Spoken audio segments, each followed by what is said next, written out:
O Moraes, que o Bolsonaro queria matar, segundo Lula, prendeu o comparsa por uma coisa, fez ele delatar outra, ameaçando a mulher, a filha e o pai. E aí ele, Moraes, que ele queria matar, segundo Lula, julgou a pessoa que queria matá-lo, segundo uma delação que para o Lula, na época dos petistas, era considerada de tortura. Então,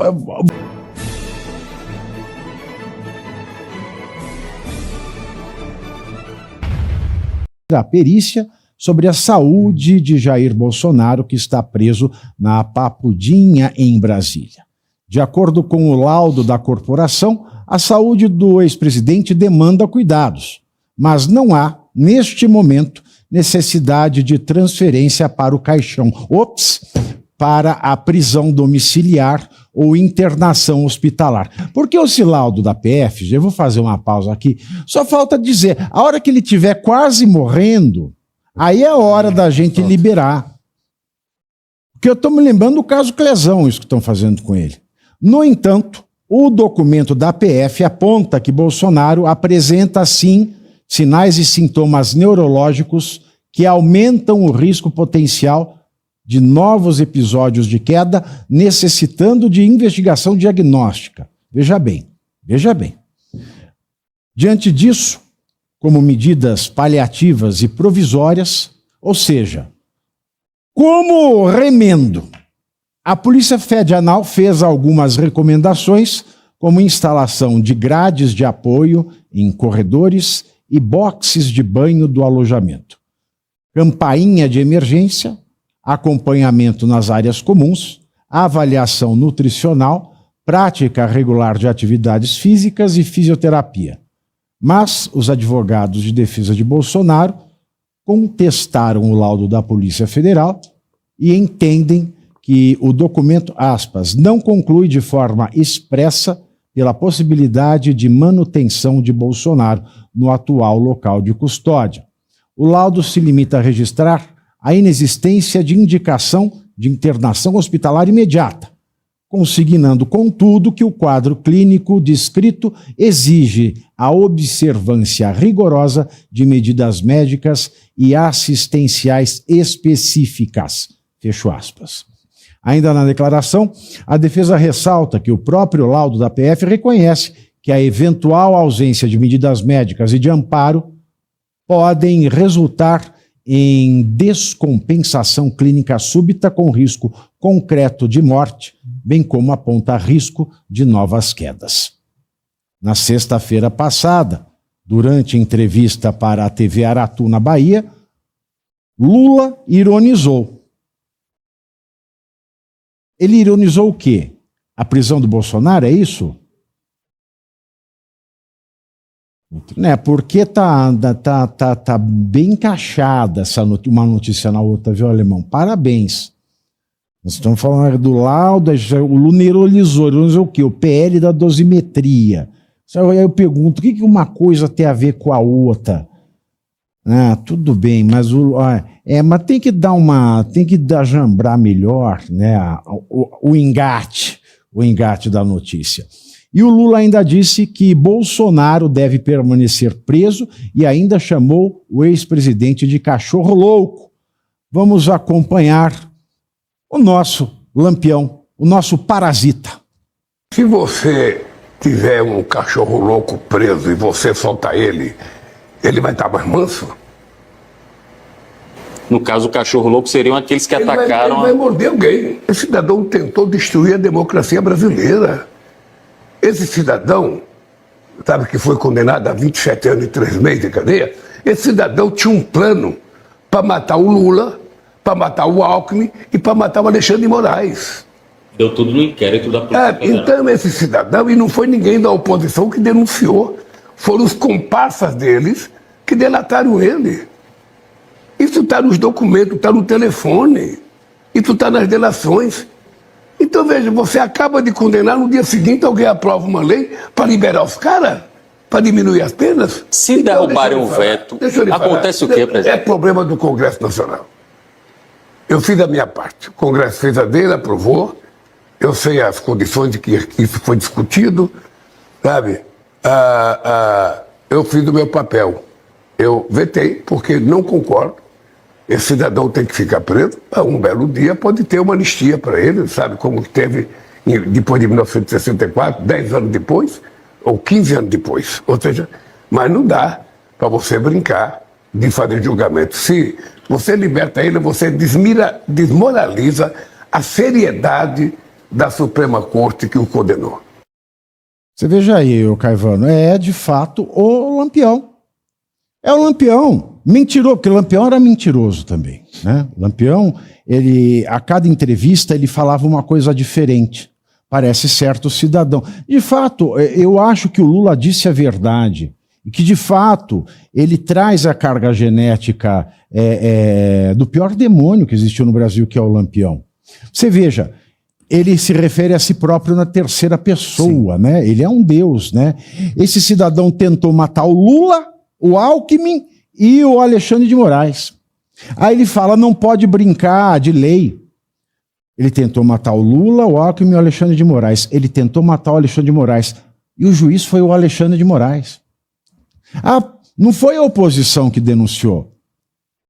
Foram os comparsa que delataram.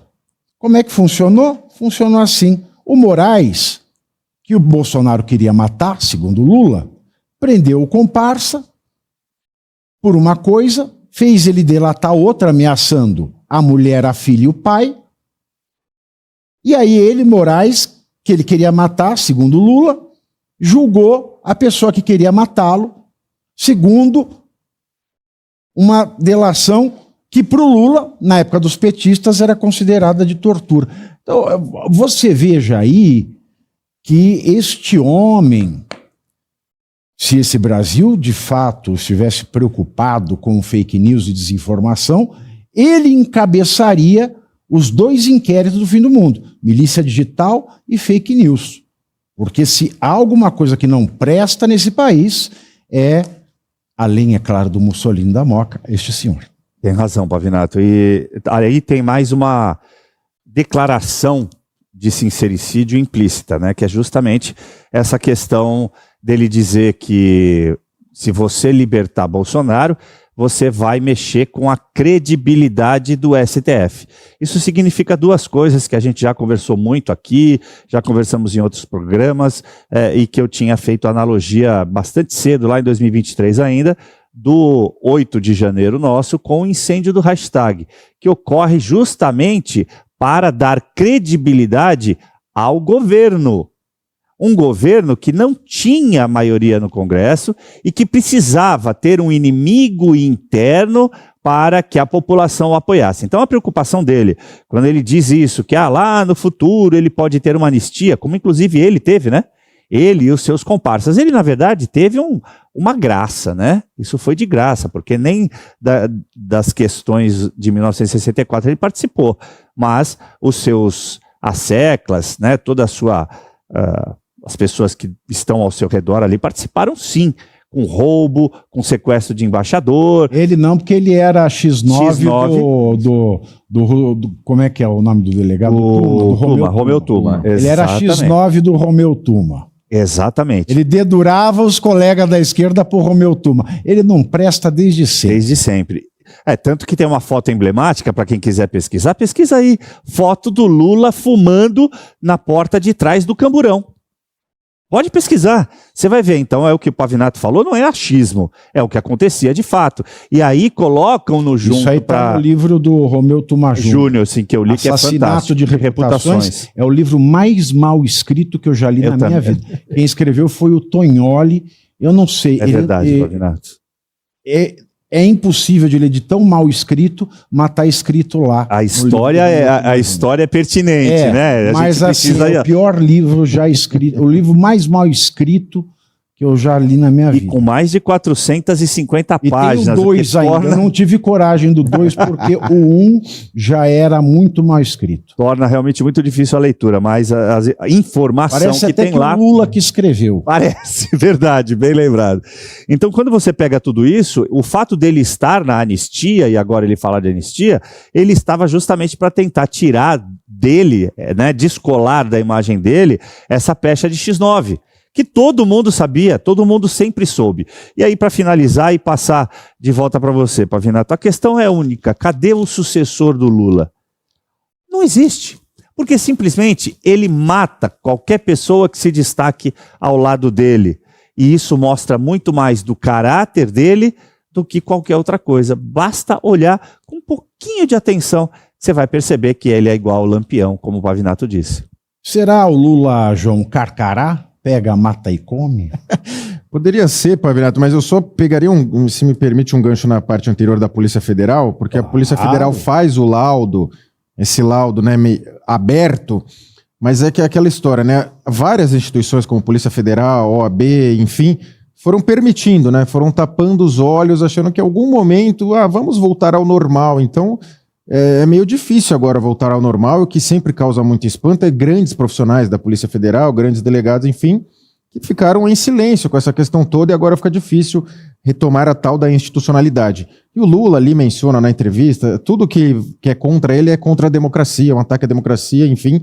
E como o Caivano bem lembrou, qualquer fato político desse tamanho, como o tal do 8 de janeiro, usualmente na história, normalmente, quem criou o fato foi quem se beneficiou dele, não ali quem é apontado como culpado, e a história está recheada de casos nesse sentido. E o Lula sempre menciona essa história do plano para matar o Geraldo Alckmin. Gente, não... E o Lula? O Lula e o Alexandre de Moraes, mas assim, o Geraldo Alckmin, gente, não, pelo amor de Deus, né? Não, ele tá vivo?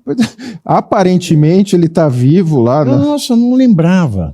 E quem iria, seria o interesse de matar o Geraldo Alckmin? Então, assim, não faz sentido algum. E como você bem mencionou, o plano mataria o Moraes, segundo o plano lá do tal do golpe pós-posse, né? Após a posse do Lula, teria o tal golpe desarmado. Então aí o Alexandre de Moraes vai vir o julgador.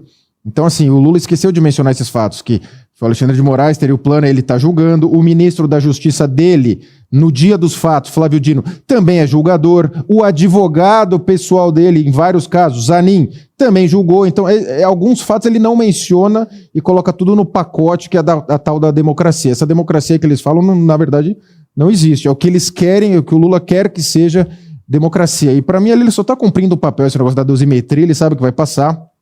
Foi uma saída ruim, na minha visão, da oposição, aceitar a dosimetria. Vocês falaram bastante, o Caivano principalmente, que o certo é anistia, porque não houve tentativa de golpe, nem nenhuma sorte de crime, no máximo, uma destruição de patrimônio público ali. E olhe lá, porque muitas imagens ali são bem confusas, muita gente ali no dia apontou, essas pessoas não estavam nos acampamentos, umas pessoas com roupa preta que foram lá e quebraram as coisas, então tudo muito mal contado, sumiço de imagens, mas essa hoje é a versão oficial do establishment, a versão que prevaleceu. Por isso que a direita, assim como vocês vêm fazendo, precisa documentar em livros, fazer a historiografia desse momento, para que futuramente a gente possa contar a história verdadeira, e não essa versão do Lula, que o ex-advogado dele, o ministro da Justiça dele, o Alexandre de Moraes, que teria o plano, que julgaram o tal do golpe de Estado sem armas, com ele já na posse do governo.